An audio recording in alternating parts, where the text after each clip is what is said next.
Today I've got what is now my favorite shotgun ever. I'm not usually a shotgun guy, but this one sure has my attention. I feel like this Kel-Tec KSG was wild enough that it didn't need a full color change. Add to that the whole forward handguard slides on the 2 ammo tubes, and you're just asking for future wear in those areas. It's best not to disturb the factory parkerizing. I'll get into the plan later, but first let's get this prepped.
I'm applying a base of dark brown. This will be the darkest color in the pattern. A flash bake cycle will set that up for the first of 3 rounds of stencils and a total of 4 color layers. You'll see I mix colors with others to get the shades I'm going for. This allows me to keep fewer colors on hand since it's not very cheap to get this stuff. I try and show the colors on film so that you know what I'm using, but if I miss it, feel free to comment below and I'll get back to you.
The third coat had 2 shades of color.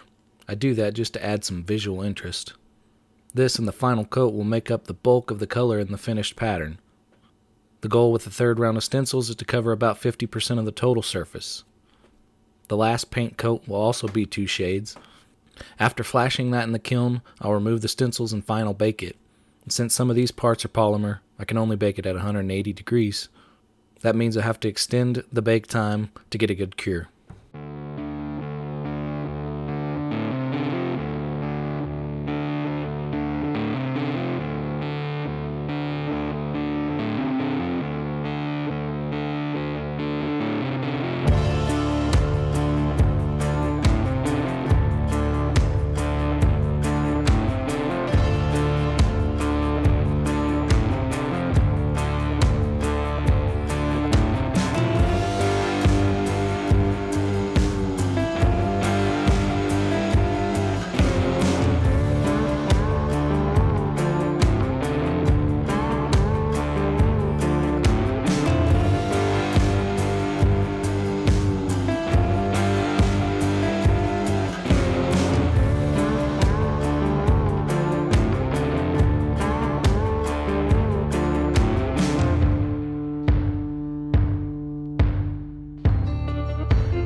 Personally, I think this turned out pretty awesome, but let me know what you think below.